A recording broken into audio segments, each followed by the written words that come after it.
Welcome back to Road to Destruction, the Great Wars.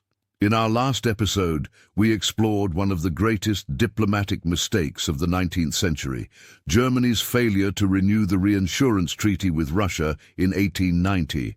For nearly 2 decades, Bismarck had ensured that Russia remained at least neutral, preventing Germany from ever facing the nightmare of a two-front war.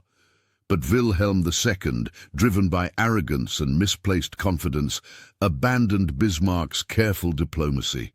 He believed Russia had nowhere else to turn and that Germany could focus on strengthening its ties with Britain instead. This was a catastrophic miscalculation. Without German assurances, Russia felt isolated and vulnerable.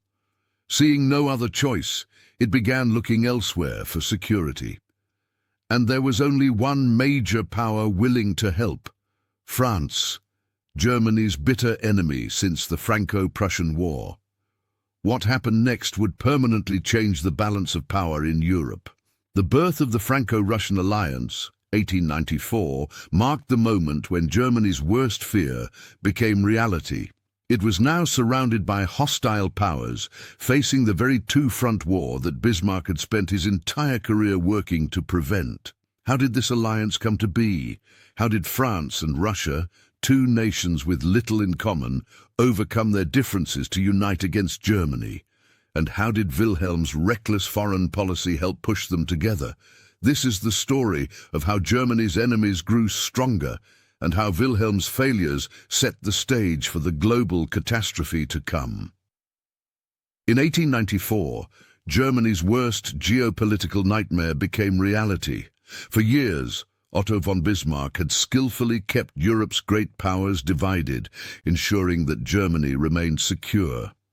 But just 4 years after his forced resignation, that delicate balance collapsed. France and Russia, two nations with little in common politically, signed a military alliance that would reshape the future of Europe. This alliance turned Germany's strategic position from dominant to vulnerable. No longer could Germany rely on Russia's neutrality to prevent a war on two fronts. Instead, Germany now faced the terrifying prospect of fighting both France and Russia at the same time, something Bismarck had spent his entire career working to prevent. But how did this happen? Why did Russia, which had once been a close diplomatic partner to Germany, turn toward France instead? And how did Wilhelm II's reckless foreign policy help push two unlikely partners into each other's arms? To understand the formation of the Franco-Russian Alliance, we need to go back to the early 1890s, when Germany made one of the greatest diplomatic mistakes in modern history.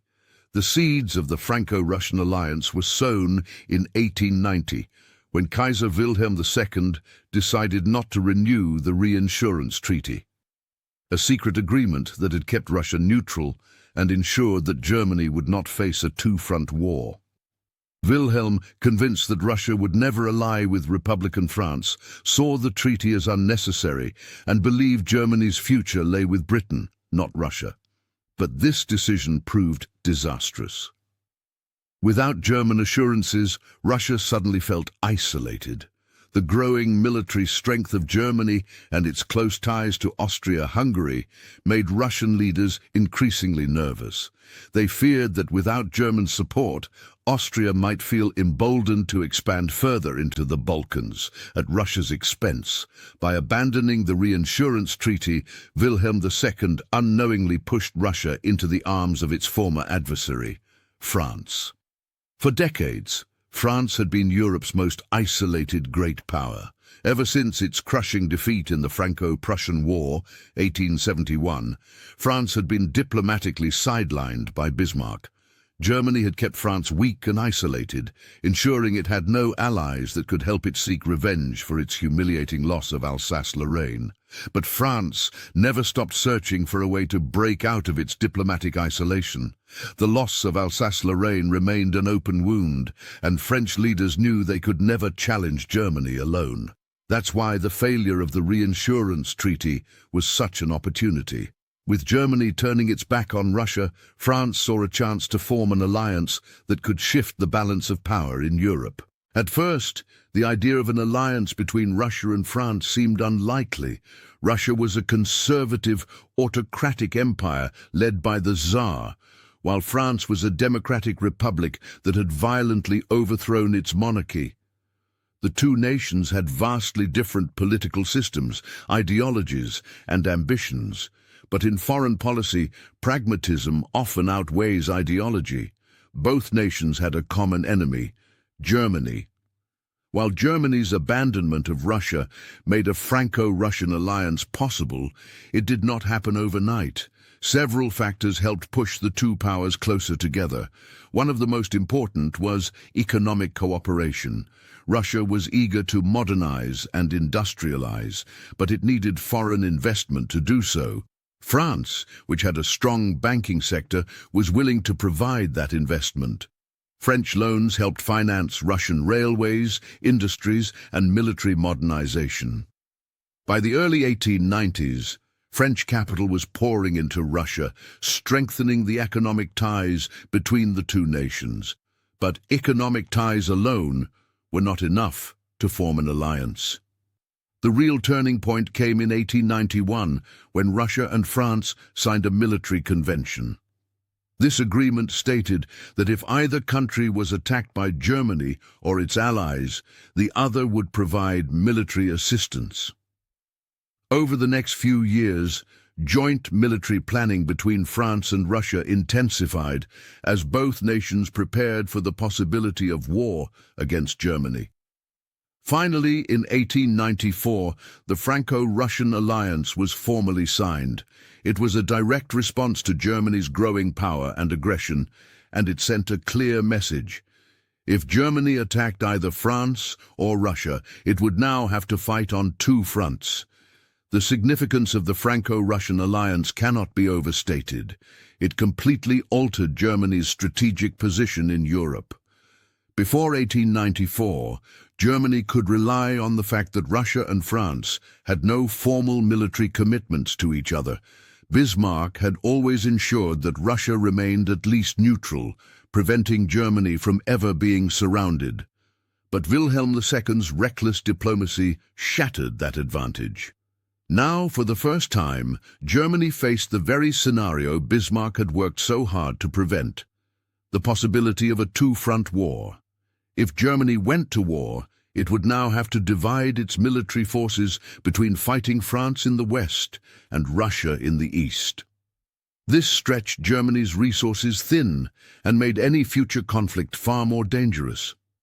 The Franco-Russian alliance also created a diplomatic chain reaction.